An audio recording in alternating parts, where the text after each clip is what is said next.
అయ్యిందేదో అయ్యింది, అంతా మా కర్మ అనుకుని సరిపెట్టుకుంటాం. ఇప్పటికైనా ఆ సంబంధ చేత మా వాడికి విడాకులు ఇప్పిస్తే అంతే చాలు. మీ అందరికీ ఓ దండం. మా వాడికి ఇంకో సంబంధం వెతుక్కుంటాను.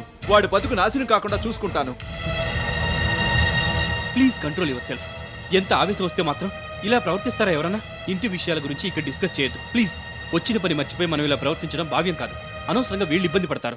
ఏం కాదు, తమర్ లాంటి పెద్ద మనుషులు షాప్ ఇనాగ్రేట్ చేస్తే మొత్తం వీళ్ళ బిజినెస్ కి అరిష్టం దాపురిస్తుంది. అందుకే వీళ్ళ మంచి కోరే నీ బండారం అంతా బయట పెట్టాను. ఓకే, మీ ఆనందాన్ని ఎందుకు కదనాలి? మేమందరం నీతి నియమాలు లేని వాళ్ళం. అవన్నీ మీ ఒక్కరికి మాత్రమే ఉన్నాయి, అంతే కదా? సరే, మీరే ఈ షాప్ని ఇనాగ్రేట్ చేయండి.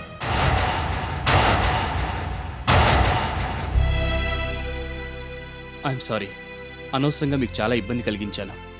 నా మాట విని ఈ షాప్ని బాలకృష్ణ గారి చేత ఇనాగ్రేట్ చేయించండి. సార్,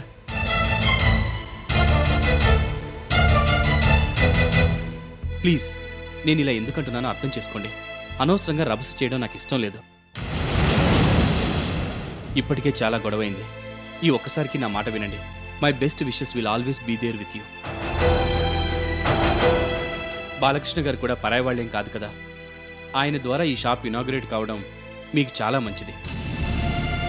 నేను ఆవేశంలో ఈ మాట అనడం లేదు, అన్నీ ఆలోచించే ఇలా చెప్తున్నాను. నేను చెప్పినట్టు చేయండి.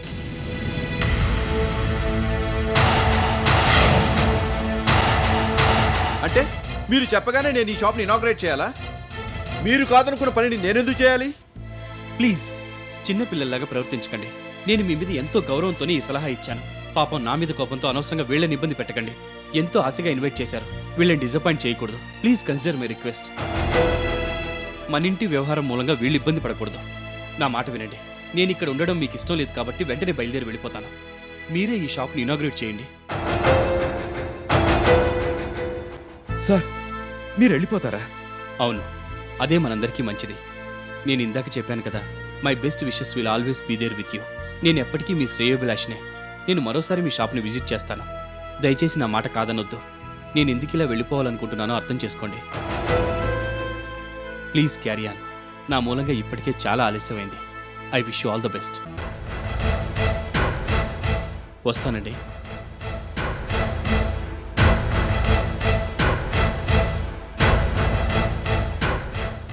వెళ్ళొస్తాను.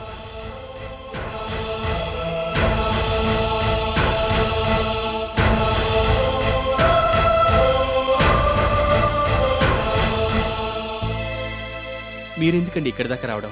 బాలకృష్ణ గారు వెయిట్ చేస్తున్నారు. మీరు వెళ్ళండి, నేను ఇక బయలుదేరుతాను. Sorry for the inconvenience and once again wish you all the best. వెళ్ళండి, ఆయన వెయిట్ చేస్తున్నారు.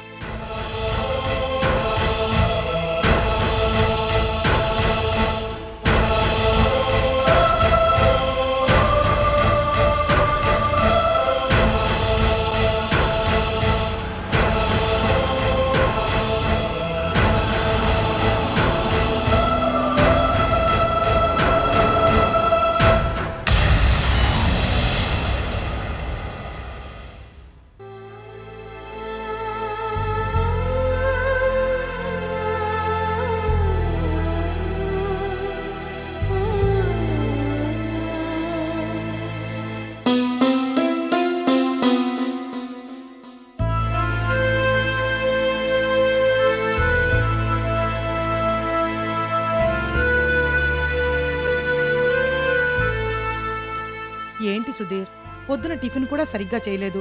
భోంచేయనన్నావట. కనీసం ఈ జ్యూస్ అన్నా తాగు. తీసుకో. వద్దాంటి, నాకిప్పుడేమొద్దు. ఆకలిగా లేదు.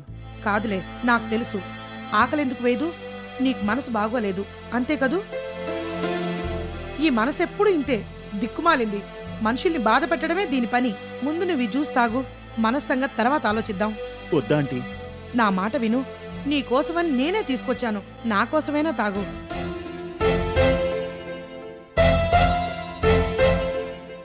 ఏంటో అన్నీ ఉండి నీకీ బాధలు. మనసు బాగోలేదంటే ఎందుకు బాగుంటుంది? నీ పరిస్థితి అలాంటిది. ఆ పిల్లని చేసుకుని ఇలా అన్యాయం అయిపోయావు.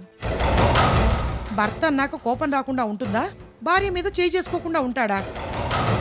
నా మొగుడు బైరాగులో కలవకముందు నన్ను ఇన్నిసార్లు కొట్టాడు. అంత మాత్రానికే నేను అలిగి పుట్టింటికి వెళ్ళిపోయానా? ఆయన్నే దేవుడు అనుకొని పూజించుకున్నాను. ఏదో ఆయన జాతకం బాగోక ఆ తర్వాత ఆయన నన్ను వదిలేసి వెళ్ళిపోయాడు గాని లేకపోతే ఇప్పటికీ ఆయన పాదసేవే చేస్తూ ఉండేదాన్ని. నేనంటున్నానని మళ్ళీ కోపం తెచ్చుకోవద్దు గాని ఆ సమతకు మొదటి నుంచి పొగరెక్కువే. పైగా నువ్వేం ఊరికినే కొట్టావా? వాళ్ళమ్మ తప్పులు చేస్తుంది కాబట్టి వాటి గురించి మాట్లాడావు. దానికి ఆ పిల్ల అంతగా రెచ్చిపోవాలా? నీ స్థానంలో ఎవరున్నా అలాగే చేసుండేవాళ్ళులే. అయ్యయ్యో, నువ్వు ఆ జ్యూస్ తాగడం పూర్తి చేయి. నీ సమస్యను నేను పరిష్కరిస్తాను కదా. ఏదో ఆ రోజంటే నువ్వు కొట్టావన్న ఆవేశంలో వెళ్ళిపోయింది. ఆ తర్వాతైనా బుద్ధి తెచ్చుకోనక్కర్లేదు. మొగుడి మీద అలిగి పుట్టింట్లో కూర్చుంటే అందరికీ తలవంపులే కదా. ఆ అమ్మాయికి బుద్ధి లేదు సరే, ఆ ఇంట్లో పెద్దవాళ్ళు ఏడ్చారు కదా, వాళ్ళైనా నచ్చజెప్పి పంపించొచ్చు కదా. ఓహో చేయరు, వాళ్ళ ఆ పని ఎందుకు చేస్తారు? అసలు వాళ్ళకు బుద్ధుంటే కదా ఈ పిల్లకి చెప్పడానికి. అసలు ఈ సమత చదువుకుంది కదా, వాళ్ళమ్మ తప్పు చేస్తే తనే తిట్టి ఈ ఇంట్లోంచి పంపించేయాల్సింది. ఇంకెప్పుడు ఈ గడప తొక్కద్దని తేల్చి చెప్పాల్సింది. అలా అయితే ఎంత బాగుండేది. వాళ్ళమ్మ చేసిన తప్పుని ఎండగట్టకపోగా నీతో తగాదా పడింది. వాళ్ళమ్మని వెనకేసుకొచ్చింది. చివరికి నీకు దూరం అయిపోయింది. ఆ పిల్లకి నిజంగా నీ మీద ప్రేమ ఉంటే ఇలా చేసేదా? అమ్మ చేసిన తప్పుకు తన కాపురం చెడగొట్టుకునేదా? అలాంటిదేం లేదు. నువ్వు ధైర్యంగా ఉంటానని నాకు మాటిస్తే నీకు కొన్ని నిజాలు చెప్తాను. నేను చెప్పింది విని మళ్ళీ నువ్వు బాధపడద్దు. అలా అని నువ్వు మాటిస్తేనే నేను నీతో చెప్తాను. అసలు ఏంటి మీరు చెప్పదలుచుకున్నది? ఏముంది, ఆ సమతకి నిజంగా నీ మీద ప్రేమ ఉన్నట్టయితే ఈ పాటికి చేసిన తప్పుకు లెంపలేసుకుంటూ తిరిగి నీ దగ్గరికి వచ్చేసేది. వాళ్ళమ్మతోనూ వాళ్ళతోనూ సంబంధాలన్నీ తెంచుకుని నీతో ఉండిపోయేది. అలా చేయకుండా దర్జాగా ఆ పుట్టింట్లో ఎందుకు కూర్చుందనుకున్నావు? అమ్మ లాంటిదే కూతురు కూడాను. రోజు ఆ ఇంటికి బోల్డంతమంది మగాళ్ళు వచ్చిపోతూ ఉంటారట. వాళ్ళందరితో ఈ పిల్ల కూర్చుని ఒకటే ఈకైకలు పక్కపక్కలట. ఆ కులుకుల గురించి నేనెక్కడ చెప్పనులే. అదిగో చూసావా, ఈ మాట వినగానే నువ్వెంత షాక్ అయిపోయావో. నువ్వు ఒట్టి అమాయకుడివి. లోకం తీరు గురించి నీకు తెలీదు. అందుకే వాళ్ళందరూ కలిసి నిన్ను ఇలా మోసం చేశారు. ఈ ఆస్తి కొట్టేయాలని సమత నిన్ను పెళ్లి చేసుకుంది గాని నీ మీద ప్రేమతోనా పాడా? నీకు దూరమైనందుకు ఆ పిల్ల కుమిలిపోకపోగా హాయిగా ఆ ఇంట్లో కూర్చుని అంది వచ్చిన అవకాశాన్ని సద్వినియోగం చేసుకుంటోంది. నేనేం లేనివి కల్పించి చెప్పడం లేదు. కావాలంటే నువ్వే కనుక్కో. ఉన్నమాటే అంటున్నాను నాయనా.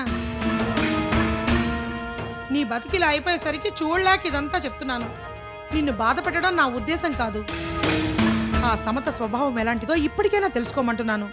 జరిగిందేదో జరిగింది, అంతా నీ మంచికే జరిగిందనుకుని ఆ నీతి జాతి లేని మనిషితో పూర్తిగా తెగదెంపులు చేసేసుకో. అప్పుడు ఆ పిల్ల ఎవరితో తిరిగినా నీకు చెడ్డ పేరు రాదు. ఏంటంటే మీరు మాట్లాడేది?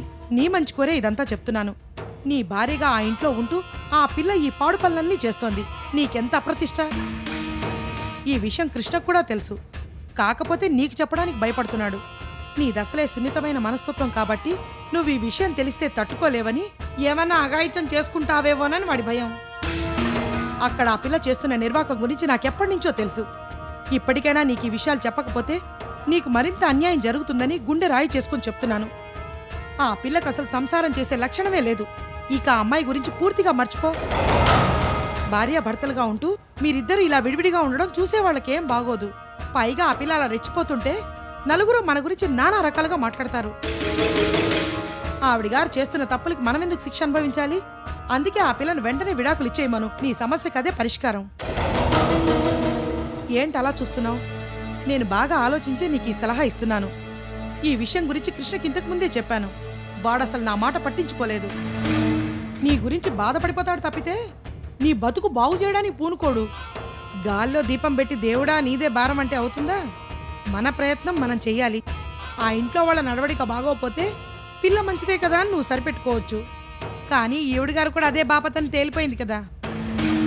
ఇంకా ఈ విషయంలో ఆలస్యం చేయడం మంచిది కాదు. వెంటనే విడాకులు కావాలని ఆ పిల్ల కబురు చెయ్యి. అలా అయితేనే నువ్వు సుఖంగా సంతోషంగా ఉండేది. నీకేంటి బంగారు కొండవి. నువ్వు కో అంటే కోటి సంబంధాలు వచ్చి నీ ఇంటి ముందు వాలిపోతాయి. అవన్నీ నేను చూసుకుంటాను కదా. చక్కగా సంప్రదాయబద్ధంగా పెరిగిన ఓ అమ్మాయిని తీసుకొచ్చి మళ్ళీ నీకు పెళ్లి చేయిస్తాను. నీ సుఖం సంతోషం కన్నా నాకు ఇంకేం కావాలి చెప్పు?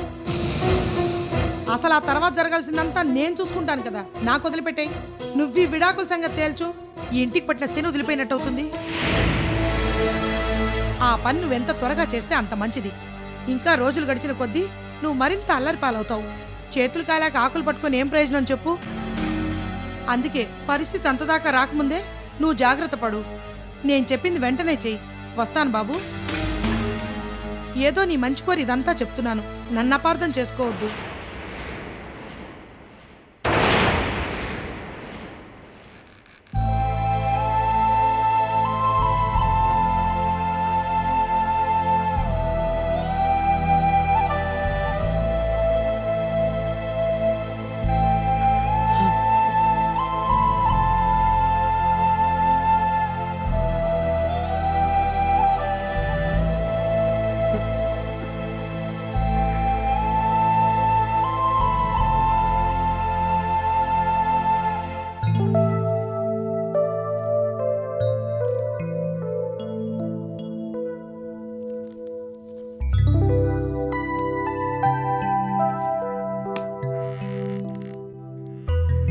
Sir yes. సార్ మీకోసం సుధీర్ గారు వచ్చారు సార్. మీతో వెంటనే మాట్లాడాలంటున్నారు. సుధీరా? నా కోసమా?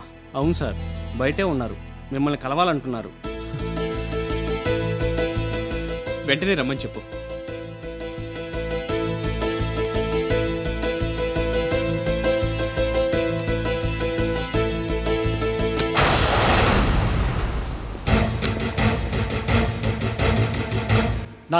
నాకు వెంటనే విడాకులు కావాలి.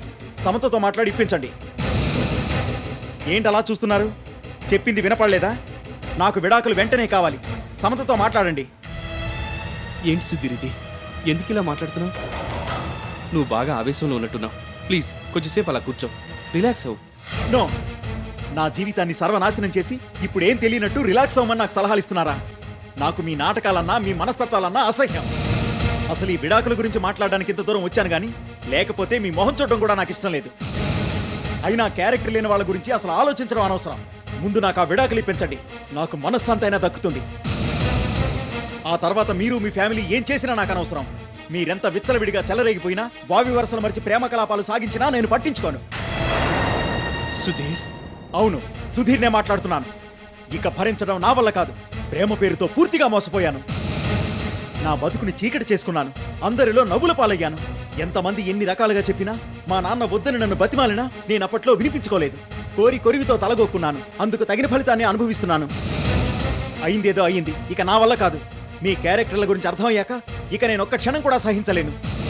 ఆ సమతతో పూర్తిగా తెగతింపులు చేసుకుంటాను. ఆ తర్వాత మీరెవరేమైపోయినా నాకు అనవసరం. మీ అందరికీ ఓ దండం.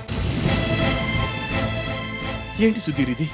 నువ్వు నన్ను కలుసుకోవడానికి వచ్చావంటే ముందు ఆశ్చర్యపడ్డా, ఆ తర్వాత ఎంత సంతోషించానో తెలుసా?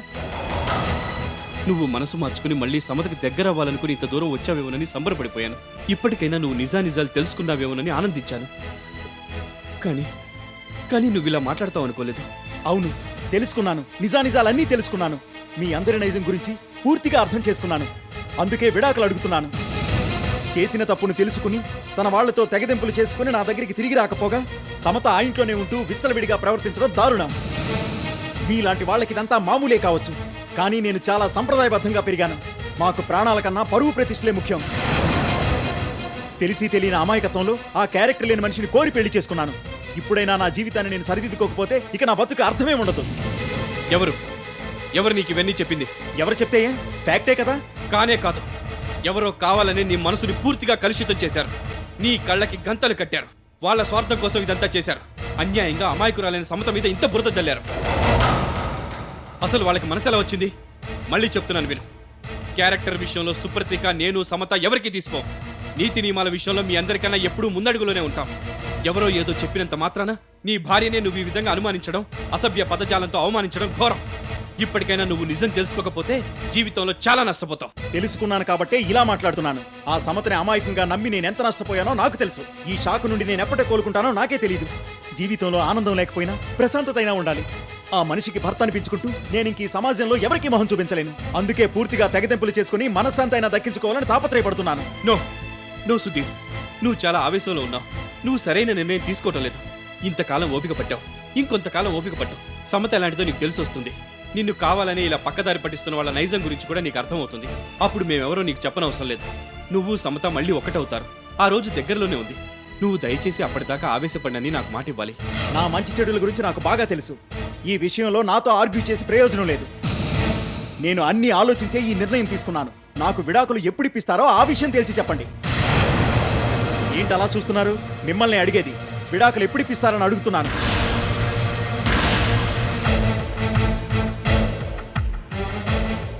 సరే, నేనెంత చెప్పినా నువ్వు వినిపించుకోవడం లేదు కాబట్టి, నీ నిర్ణయం నీదే కాబట్టి నేను చెప్పేది కూడా విను. సమత నీకు ఎప్పటికీ విడాకులు ఇవ్వదు. అది కల్లో మాట. అవును, అది జరగదు. నీది వృధా ప్రయాసే అవుతుంది. విషయం అంత దాకా వస్తే మేమంతా చూస్తూ ఊరుకుంటామని అనుకోవద్దు. సమతని ప్రేమించానంటూ, పెళ్లి చేసుకోకపోతే బతకలేనంటూ ఆత్మహత్య చేసుకుపోయి నాన్న హడావిడి చేశాం. నీకోసం మేము ఎన్నో కష్ట నష్టాలకు వచ్చి బాలకృష్ణ గారిని కన్విన్స్ చేసి ఈ పెళ్లి జరిపించాం. ఇంతలోనే మళ్ళీ విడాకులు అంటున్నాం. అప్పుడు పెళ్లి కాకపోతే బతకనంటూ చెప్పింది నువ్వే. ఇప్పుడు సమత నుంచి విడాకులు అందకపోతే మనశ్శాంతిగా ఉండదని అంటున్నది నువ్వే. అంతా నీ ఇష్టమే అనుకుంటున్నావా? పెళ్లి అనేది బొమ్మలాట కాదు. నువ్వు ఎప్పుడు ఏదంటే అది జరిగిపోవడానికి. 2 నిండు జీవితాలకు సంబంధించిన విషయం. నువ్వు తెలివి తక్కువతనంతో, తొందరపాటుతనంతో నీ బతుకును పాడు చేసుకోవాలనుకుంటున్నావు. కానీ నీతో పాటు సమత జీవితం కూడా ముడిపడి ఉందని నాకు బాగా తెలుసు. అందుకే అందరి మేలు కోరే విషయం ఇందాక వచ్చింది కాబట్టి నేను తేల్చి చెప్తున్నాను. సమత నీకు విడాకులు ఎప్పటికీ ఇవ్వదు. ఆ ఆశలేం పెట్టుకోవద్దు. ఎందుకు ఇవ్వదు? నేనిక తనతో కాపురం చేయలేను. నాకు ఇష్టం లేదు. అలాంటప్పుడు విడాకులు ఎందుకు ఇవ్వదు? అంతా నీ ఇష్టమేనా? అలా ఏం కుదరదు. సమతకు విడాకులు ఇవ్వడం ఇష్టం లేదు. నేను చీ కొట్టినా చేదరించుకున్నా ఇంకా నా భారీగానే ఉండాలనుకుంటుందా? నువ్వు చీ కొట్టడం, చీదరించుకోవడం నీ సంస్కారానికి నిదర్శనం. నువ్వు తెలివి తక్కువగా ప్రవర్తించినంత మాత్రాన సమత కూడా ఆవేశపడిపోయి నీకు విడాకులు ఇస్తుందా? నువ్వు ప్రేమించానంటే సమత నిన్ను పెళ్లి చేసుకోవాలి. ఇప్పుడు కాదు పొమ్మంటే నీకు దూరం అయిపోవాలి. అదంతా కల్లో మాట. సమతకే అన్యాయం జరగకుండా చూసుకోవడానికి నేనున్నాను. తనకే పాపం తెలియదు. ఆ విషయం గురించి నువ్వు కూడా త్వరలోనే తెలుసుకుంటావు. అప్పటిదాకా ఓపిక పట్టలేకపోతే నీ ఇష్టం వచ్చింది చేసుకో. తను మాత్రం నీకు విడాకులు ఇవ్వదు. అంతేనంటారా? అవునంతే. నువ్వెన్నిసార్లు ఈ మాట అడిగినా ఇదే సమాధానం వస్తుంది. నువ్వు మీ నాన్న ఇష్టం వచ్చినట్టు మాట్లాడినా, నన్ను నాన్న దుర్భాషలాడినా సమత కోసం మౌనంగా అన్నీ సహించాను, భరించాను. మీలో మార్పు వస్తుందేమోనని ఆశించాను. కానీ అది ఇప్పట్లో జరిగేలేదు. నా మంచితనాన్ని చాతగానితనం అనుకోవద్దు. మీరేం చేసినా చెల్లుతుందనుకోవద్దు. ఇప్పటి వరకు శాంతంగా ఉన్నాను. ఇక ముందు నా వల్ల కాదు. మీరు మీ హద్దుల్లో ఉండడం మంచిది. సమత మాత్రం నీకు ఎట్టి పరిస్థితులను విడాకులు ఇవ్వదు. చిచి, అసలు మీ సంగతి తెలిసి నేను ఇక్కడ దాకా రావడం నిజంగా బుద్ధి తక్కువతనమే.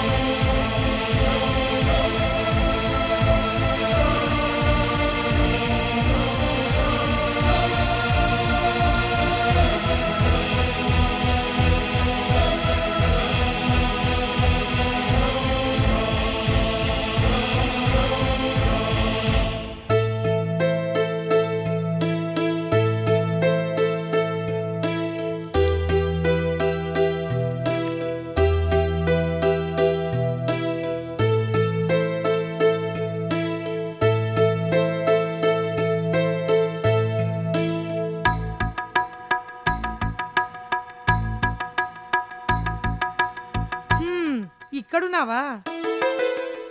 నీకోసం ఇల్లంతా వెతుకుతున్నాను. నేను చెప్పిందేంటి, నువ్వు చేస్తున్నదేంటి? ఏంటి అలా చూస్తున్నావు? చెప్పింది అర్థం కాలేదా? ఏంటమ్మమ్మా? ఓ పిచ్చి మొద్దు, నీకెలా చెప్పాలో అర్థం కావడం లేదు. ఆ సుధీర్ ఇప్పుడు తన గదిలోనే ఉన్నాడు. నీ మానాన్ని నువ్వు ఇక్కడ కూర్చొని పుస్తకం చదువుకోకపోతే ఆ గదిలోకి వెళ్ళి అతనితో 4 కబుర్లు చెప్పొచ్చు కదా. నీ సొమ్మేం పోతుంది? ఆ, ఆయన గదిలోకా? అవును, ఆయన గదిలోకే. ఆయన అంటూ అలా రాగం తీస్తావే? మీ బావేగా. బావా మర్దళ్ళన్నాక చనువుగా ఉండాలి, బోల్డని కబుర్లు చెప్పుకోవాలి. ఏంటమ్మమ్మా నువ్వు మాట్లాడేది? ఆయనకు అసలే మనసు బాగుండక అదోలా ఉంటున్నారు. ఇప్పుడు నేను కల్పించుకుని ఏం కబుర్లు చెప్పను? అదేమన్నా బాగుంటుందా? ఏదో నా పని నేను చేసుకుంటున్నాను కాబట్టి నా పట్ల ఆయన మర్యాదగా ఉంటున్నారు. లేనిపోని చనువు తీసుకుని అది కూడా పోగొట్టుకోమంటావా? నువ్వు చెప్పేది ఏమన్నా బాగుందా? ఓ సమాయిక పక్షి, చేసే విధంగా చేస్తే మర్యాద ఎందుకు పోతుంది? మహారాణి పదవి దక్కుతుంది. ఏ మహారాణి పదవి?